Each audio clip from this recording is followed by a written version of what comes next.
Jean-Louis Murat n'a jamais été un homme qui entrait facilement dans les cases que la célébrité voulait lui imposer.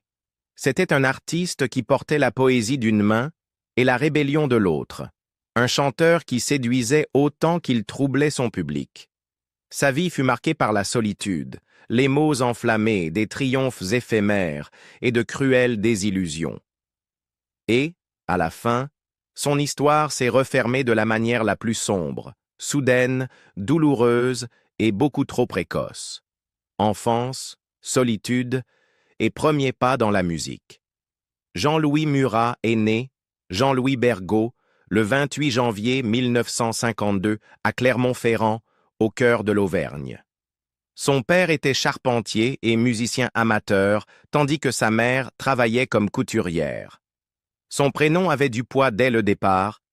Il fut choisi en mémoire d'un ancêtre, un soldat mort pour la France durant la Première Guerre mondiale, en 1918. Mais le garçon qui le portait était destiné à un tout autre champ de bataille, celui de la quête d'identité dans un monde qui ne semblait jamais le comprendre. Il passa la majeure partie de son enfance isolé dans la ferme de ses grands-parents paternels à la Bourboule. Entouré de montagnes et de silence, il développa un univers intérieur fait de solitude, de réflexion et de musique. À 7 ans, il faisait déjà partie de l'harmonie municipale de la ville, encouragé par son père. Il commença par jouer du tambour, puis du cornet, et découvrit finalement le saxophone au conservatoire de Clermont-Ferrand. Il se mit aussi à chanter, façonnant une voix qui deviendrait plus tard inoubliable. Grave, sensuelle, teintée de mélancolie. Les mots le fascinaient autant que les notes. À seulement 9 ans, on lui offrit un dictionnaire Larousse pour Noël. Il ne l'utilisa pas comme un enfant l'aurait fait, mais comme un poète en devenir, parcourant les définitions et écrivant ses premiers vers. La littérature l'attira vers des mondes plus sombres et tourmentés. Oscar Wilde, André Gide, D. H. Lawrence et Vladimir Nabokov devinrent ses compagnons secrets. Même enfant, il paraissait plus âgé que son âge, rêveur solitaire en quête de sens dans la beauté tragique des mots. En 1962, à 10 ans, une rencontre décisive changea le cours de sa vie. Son professeur d'anglais, M. Uluhodjian, qui avait vécu dans le sud des États-Unis, l'initia à la musique soul et jazz. Grâce à lui, Jean-Louis découvrit des artistes comme Louis Armstrong, John Lee Hooker et T-Bone Walker. Ces sons venus d'outre-Atlantique éveillèrent en lui une force nouvelle. Contre l'avis de son père, qui espérait qu'il devienne plombier, Jean-Louis poursuivit ses études au prestigieux lycée Blaise Pascal de Clermont-Ferrand. Mais la vie était loin d'être stable. En 1966, la ferme familiale fut abandonnée, ses parents divorcèrent et son père quitta le foyer peu après la naissance de sa petite sœur. Pour un jeune homme déjà marqué par une grande sensibilité, cette fracture fut dévastatrice. Pourtant, il continue. Il obtint son baccalauréat en candidat libre, devenant le premier de sa famille à franchir ce cap. Mais au lieu de chercher la stabilité, il choisit la turbulence. À 17 ans, il se maria, mais l'union ne dura pas. À 19 ans, il devint père, avant de divorcer peu après. Cherchant à fuir, il fit du stop jusqu'au festival de l'île de Wight en 1970, poursuivant le rêve de musique et de liberté. Mais son chemin dériva vers l'errance. Il enchaîna les petits boulots, moniteur de ski à Avoriaz, plagiste à Saint-Tropez, et même une tentative de journalisme à Paris. Ces années le menèrent au bord du désespoir, et il tenta même de se suicider. Mais à 25 ans, en 1977, il retourna dans son village, décidé à se consacrer pleinement à la musique. Ce fut un tournant, mais la lutte ne faisait que commencer. Début difficile et première reconnaissance. Lorsque Jean-Louis revint en Auvergne en 1977, sa décision était claire. La musique n'était plus un rêve, mais une nécessité. Il réunit des amis de Clermont-Ferrand et forma un groupe de rock appelé Clara. Murat y tenait les rôles de chanteur, auteur-compositeur, guitariste et saxophoniste. Leur énergie brute attira l'attention de l'artiste confirmé William Sheller, qui les invita non seulement à assurer certaines de ses premières parties, mais les engagea aussi comme musiciens. Pour la première fois, Murat sentit la porte du monde professionnel s'ouvrir devant lui. Mais aussi vite qu'elle s'était ouverte, elle se referma. Le groupe se sépara, le laissant affronter seul l'industrie musicale. En quête d'identité, Jean-Louis choisit un nouveau nom, Murat. C'était à la fois un hommage à Murat-le-Caire, le village où il avait grandi, et à Joachim Murat, maréchal flamboyant de Napoléon. Ce pseudonyme lui donna de la distance avec son nom de naissance et lui permit de construire un personnage aussi intransigeant qu'énigmatique. En 1981, à 28 ans, il sortit son premier maxi 45 tours, Suicidez-vous, le peuple est mort. Produit par Claude Dejac, chez Pathé Marconi, EMI, avec une pochette en noir et blanc signée Jean-Baptiste Mondino, le disque fut aussi scandaleux qu'ignoré. Le titre, à la fois provocation et lamentation, fut censuré par des radios comme Europe 1, qui craignaient qu'il n'incite certains jeunes sensibles au suicide. Les critiques le remarquèrent, mais les ventes furent quasi inexistantes. Pourtant, Murat persévéra. En 1982, il enregistra un mini-album de 6 titres, simplement intitulé Murat, en collaboration avec l'ingénieur du son Michel Zachat, connu pour son travail avec Jacques Higelin et Star Shooter. Là encore, les critiques approuvèrent, mais le public resta indifférent. Puis, en 1984, vint Passion privée, son premier album complet. Il s'en vendit à peine 2000 exemplaires. Même après une tournée avec Charles-Élie Couture, sa maison de disques le laissa tomber. Murat avait alors un peu plus de 30 ans, sans argent, désabusé, déjà marqué par les échecs. Mais le destin n'en avait pas fini avec lui.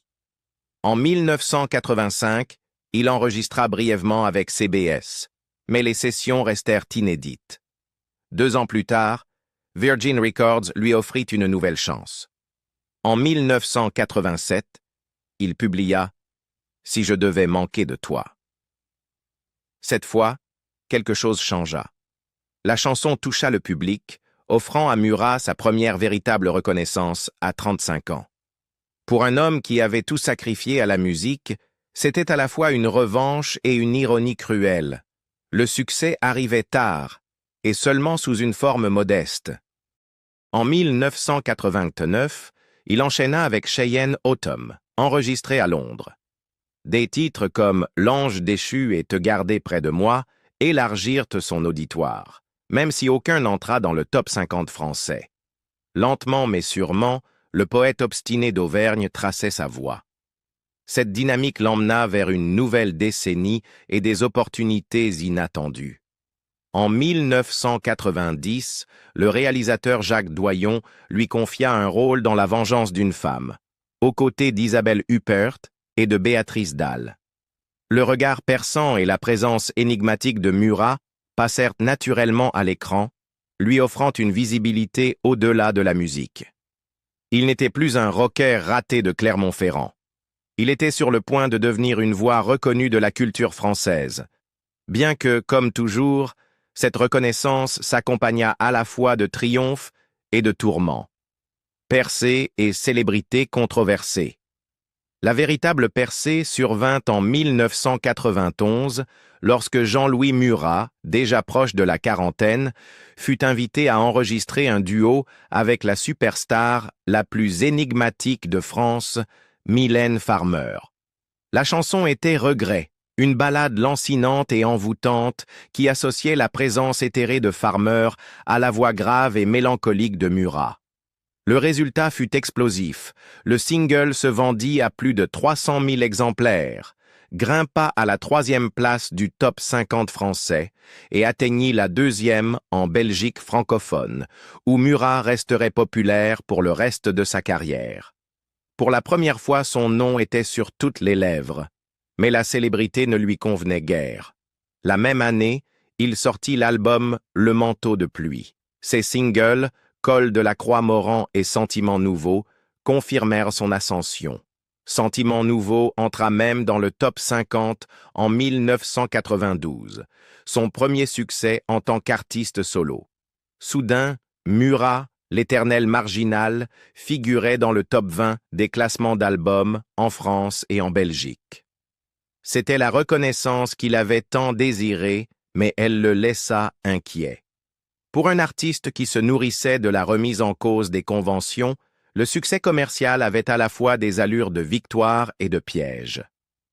Les années 1990 consolidèrent néanmoins sa réputation comme l'une des voix les plus prolifiques et imprévisibles de la scène française.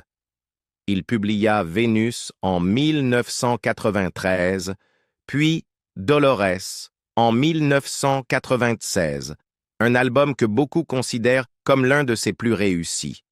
Ses arrangements luxuriants portaient à la fois l'empreinte de la chanson européenne et du folk rock américain, reflet de sa double fascination pour la campagne auvergnate et les grooves du sud des États-Unis. Puis, en 1999, il sortit Mustango, un disque salué pour son ambition et sa profondeur, qui assit définitivement son prestige critique. Murat tourna sans relâche durant ces années. Ses concerts étaient réputés non seulement pour leur musique, mais aussi pour leur intensité. Chaque tournée était volontairement différente de la précédente. Il considérait la scène non comme une plateforme de répétition, mais comme un laboratoire d'expérimentation. Ses albums live, Murat Live, Live in Dolores et Murat Gostang en portaient le témoignage. Il montrait un homme refusant de s'installer dans le confort, poussant sans cesse les limites de son art. Parallèlement, Murat apparut de plus en plus souvent au cinéma. En 1994, il joua dans J'ai pas sommeil de Claire Denis. En 1996, il tint le rôle principal dans Mademoiselle Personne, un film musical réalisé par Pascal Bailly, aux côtés d'Élodie Boucher et de Romain Duris. Murat non seulement y joua, mais en composa aussi la bande originale. Une fois encore, il franchissait les frontières artistiques, se révélant inclassable, chanteur, acteur, poète, provocateur. Les années 2000 et 2010. Productivité, provocation et engagement spirituel. Au tournant du nouveau millénaire, Jean-Louis Murat avait déjà assuré sa place comme une voix singulière de la chanson française. Mais ce qui suivit dans les années 2000 et 2010 ne fut pas la stabilité. Ce fut une créativité incessante mêlée à une tempête de provocation. Il devint connu non seulement pour l'ampleur de sa musique, mais aussi pour sa langue acérée, son refus de se conformer et sa détermination à vivre en marginal, même lorsque la célébrité avait fini par l'adopter. En 2002, il sortit Le Moudjik et sa femme, un album qui marqua une nouvelle étape dans sa carrière. Il commença alors à collaborer avec le bassiste Fred Jiménez et le batteur Stéphane Reynaud, qui devinrent des figures centrales de son univers musical. Leur partenariat s'étendit à Lilith, un projet ambitieux où Murat mêlait sensualité, mythologie et texture rock. Il écrivit également Un singe en hiver pour le groupe Indochine, l'un des morceaux phares de leur album Paradise 2003, prouvant sa polyvalence comme auteur pour d'autres artistes. Au milieu des années 2000, il poursuivit sa réinvention. Il travailla avec la chanteuse américaine Jennifer Charles du groupe Elysian Fields sur A Bird on a Poire, une collaboration qui le mena vers des territoires plus sombres et intimes. Sa production fut impressionnante, des albums comme Parfum d'acacia au jardin, 2004, Moscou et Taormina, 2006, s'enchaînèrent de presque sans pause. Chacun reflétait son refus du compromis, chacun constituait un chapitre d'une discographie impossible à classer. Mais il n'y avait pas que la musique. Murat développa aussi une réputation pour ses interviews provocatrices, où il lançait des critiques cinglantes contre l'industrie musicale, les politiques et même ses confrères artistes. En 2011, il sortit Grand Lièvre. Bien que certains critiques l'aient rejeté, le journal belge Le Soir le nomma personnalité de l'année pour ce disque. Murat affirma lui-même que cette période de son écriture s'orientait davantage vers l'histoire, la mémoire et la transmission des valeurs, en particulier à ses enfants, même si l'amour et la sexualité restaient des thèmes centraux. En 2013, il publia Toboggan, un autre album dense et poétique. À la même époque, il révéla son intérêt personnel pour le bouddhisme et prit publiquement position en faveur de la cause tibétaine. Il signa des pétitions demandant une attention internationale pour le sort de Gedun Choekyi Nyima, l'enfant reconnu par le Dalai Lama comme le 11e Panchen Lama, assigné à résidence en Chine depuis 1995. Murat réclama aussi la libération de prisonniers politiques tibétains comme Ngawang Sangdrol et l'ethnomusicologue Ngawang Choefel. Son activisme reflétait le sérieux moral qui se cachait toujours sous son caractère abrasif. Mais il ne fut jamais loin de la controverse. Dans ses interviews, il rejetait les stars de la pop française qu'il jugeait superficielles et critiquait la complaisance de l'industrie. Il avouait ouvertement: « Je préfère déstabiliser le public, le faire réfléchir, l'enthousiasmer ou même le dégoûter, mais certainement pas le flatter. » Ce n'était pas une posture, c'était une philosophie. Et cela le rendait à la fois admiré et redouté. Les dernières années, frustration, isolement et mort. Le dernier chapitre de la carrière de Jean-Louis Murat fut aussi prolifique que tourmenté. En 2014, il publia Babel, un double album enregistré avec le groupe folk-rock auvergnat The Delano Orchestra. Cette collaboration le revigora et le disque connut à la fois un succès critique et commercial, s'écoulant à plus de 20 000 exemplaires, une performance solide pour un artiste qui avait toujours rejeté les formules grand public. Mais fidèle à lui-même, Murat refusa de s'installer dans le confort. Il passa rapidement à des territoires plus sombres et plus risqués. En 2016, il sortit Morituri. Le single French Lynx parut en ligne en février et l'album suivit en avril. Bien qu'il atteignît le top 20 en France et en Belgique, pour la première fois depuis des décennies, Murat refusa de partir en tournée. Il dénonça les conditions qui lui étaient proposées, accusant les programmateurs de privilégier les grosses têtes d'affiche au détriment de l'authenticité artistique. « C'est la crise », s'indigna-t-il. « Les salles prennent moins de risques et préfèrent programmer des gros cons comme Renaud ou Paul Naref. » Ces propos déclenchèrent une tempête de polémiques, mais reflétèrent sa frustration grandissante envers une industrie qui ne semblait plus vouloir de lui. Il alla jusqu'à évoquer publiquement l'idée d'abandonner la musique. Plutôt que de se retirer, Murat redoubla d'audace. En 2017, il publia Travaux sur la N89, un disque expérimental où il déconstruisit volontairement les mélodies et les rythmes, abandonnant les structures traditionnelles de la chanson pour privilégier des textures électroniques brutes. Nombre de fans furent déconcertés, mais les critiques saluèrent son audace. Puis vint Il Franchise en 2018, intégrant des influences électro-subtiles inspirées d'artistes américains comme Frank Ocean et Kendrick Lamar. Mais sur scène, Murat interprétait ses morceaux avec un trio blues-rock, enracinant toujours ses expérimentations dans la performance brute. En 2019, il sortit Inamorato, mêlant titres inédits et enregistrements live. Cette même année, il publia aussi des chansons sur Facebook en réaction au mouvement des Gilets jaunes, montrant son engagement constant face aux troubles sociaux du pays. Mais la controverse ne le quittait jamais. Dans une interview aux Inrecuptibles, il s'attaqua aux stars de la pop avec une violence qui choqua même ses plus fidèles observateurs. Il qualifia Angèle de Chantal Goya 2.0. Tourna en dérision ses performances en les comparant à des chorégraphies de peep show et suggéra que des femmes comme elle, Beyoncé et Rihanna, ne pouvaient réussir sans des hommes écrivant pour elles. Ses propos, jugés sexistes, provoquèrent l'indignation. Il ne s'arrêta pas là. Il attaqua Johnny Hallyday, déclarant que sa mort avait été un soulagement, comme un 6 juin 1944 pour la musique, et réduisit PNL à un cuit de fourchette. Murat était devenu l'enfant terrible de la chanson, redouté autant pour sa plume que pour sa langue acérée. Le début des années 2020 n'apporta aucun adoucissement. En 2020, il publia Baby Love, un album profondément personnel sur l'amour, la rupture et le renouveau. La pandémie l'obligea à annuler sa tournée, l'isolant plus que jamais.